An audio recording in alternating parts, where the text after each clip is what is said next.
مساء الخير عليكم.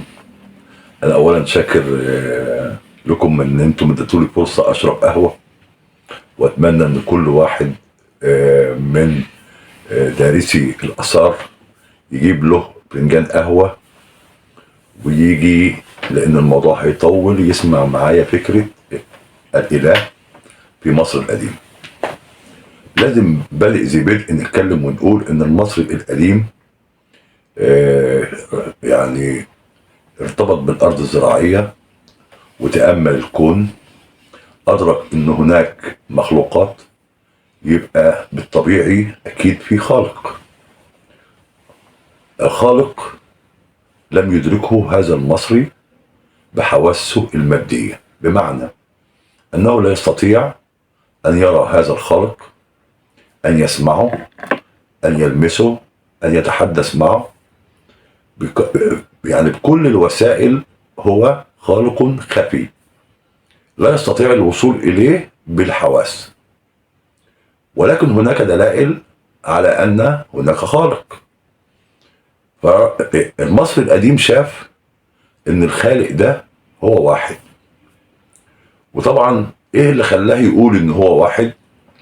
هو وحدة النظام. المصري القديم تقدم جدا في علم الفلك، وشاف ان الدورة الشمسية تكلف 365 يوم وربع، منتظمة طول النهار او قصره، طول الليل او قصره، منتظم في مواعيد محددة، حتى مواعيد النوات والرياح والامطار منتظمة. اكتشف كمان دورة القمر وانها منتظمة، وان هذه الدقة العظيمة الفائقة في هذا النظام الواحد الذي لم يتغير دليل طبيعي على وحدة الخالق. الخالق الذي لم يدرك صورته ولم يراه اعتبروا انه خالق خفي. حتى هو احد اسماء هذا الاله إمن. إمن بمعنى الخفي الذي ليس له صورة. أي نعم. تعالوا بقى نشوف كده. هذا الخالق أكيد، أو هذا الصانع، هيسيب صفة من صفاته في مخلوقاته.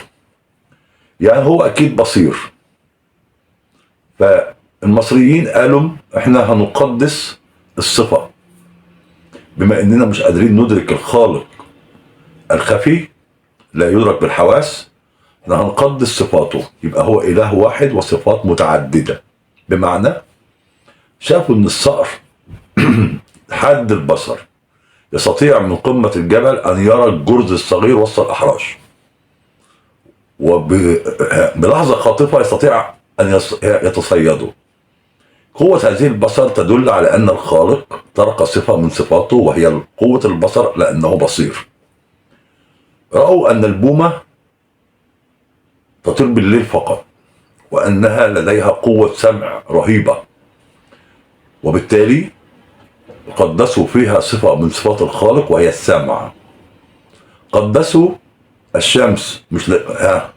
لأن فيها صفة من صفات الخالق، أنها عندما تظهر الكون يستيقظ، يبقى هي محيي، وعندما تغرب الكون يغط في النعاس أو في النوم، يبقى هي مميت.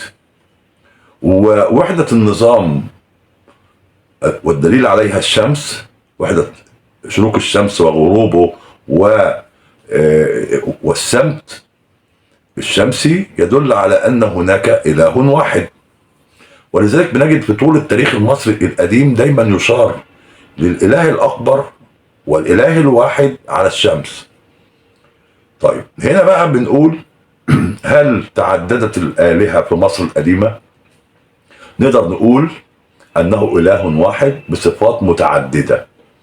واحد هيقول لي ده كانوا بيعبدوا البقرة. أولا كل الناس اللي احتلوا مصر زي الفرس واليونان اللي هم الإغريق والرومان وغيرهم من جيرانهم استنكروا على المصريين، كانوا بيظنوا ان هم بيعبدوا حيوانات وحشرات واجرام سماويه الى اخر ذلك.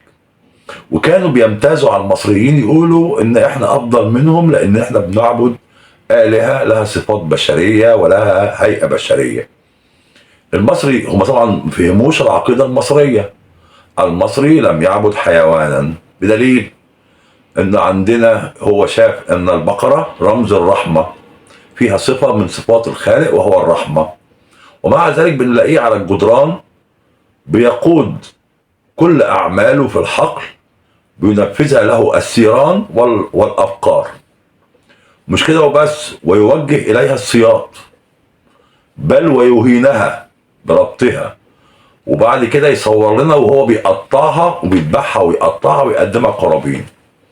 احنا النهارده عندنا حضاره مشهوره جدا وهي الحضاره الهندوسيه، وبيقدسوا الابقار، وبرغم ان هم اكبر دوله منتجه للثروه الحيوانيه من الماشيه والابقار، الا انها ثروه ليس لها قيمه اقتصاديه، لانهم لا يستهلكوا تلك الابقار في الغذاء. وبناء عليه لا يمكن باي حال من الاحوال ان احنا نقول ان المصري قدس الحيوان لذاته، بل هو صفه بل لان الخالق ترك صفه من صفاته في هذا المخلوق، وهو الحيوان او الطير او الحشرات او غيره من تلك الاشكال. وعشان كده اللي حصل ان مع التكون السياسي والتطور السياسي حصل نوع من انواع التطور الديني، بمعنى ان كل مدينه، مش هقول بقى كل اقليم 42 اقليم يبقى انا عندي 42 رمز مقدس، لا ده انا هقول ان كل مدينه واحيانا قريه كبيره اتخذت لنفسها رمز مقدس، صفه يعني قدست صفه من صفات الخالق ورمزت لها بحيوان بهذه الصفه.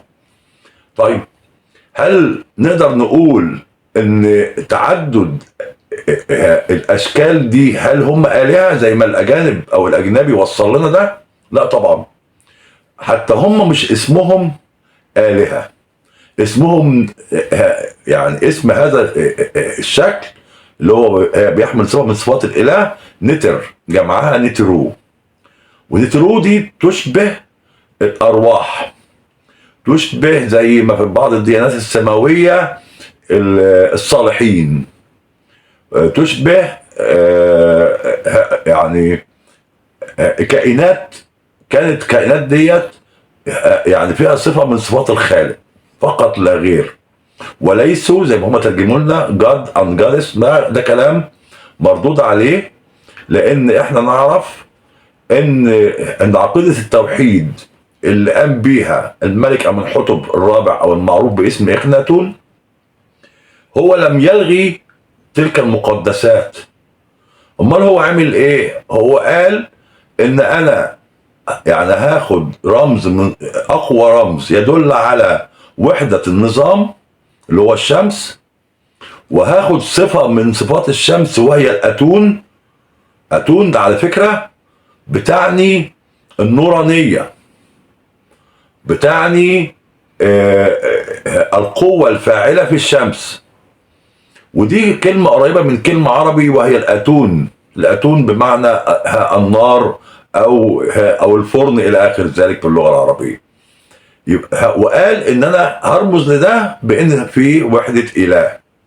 الوحدانية عند إخناتون مش زي الوحدانية بالظبط في الديانات السماوية، مش شرط، ولكنه كان بيعتقد أنه إله واحد خلق الكائنات سواسية، ولم يميز بين المصري والنوبي والكوشي والميتاني اللي هو السوري او الليبو. دي الرفاهية او قمة السمو في عقيدة اخناتون. اخناتون اعتقد ان الله يجمع كل الصفات الخير والشر، وانه ساوى بين عباده، وان ما قدسه المصريون من نترو من مقدسات ما هي إلا صفات لهذا الخالق، وأنه لا يصح أن تتعدد وتتجسد في صورة حيوانات. ده الموضوع الوحدانية عند إخناتون، على عكس الوحدانية في الديانات السماوية.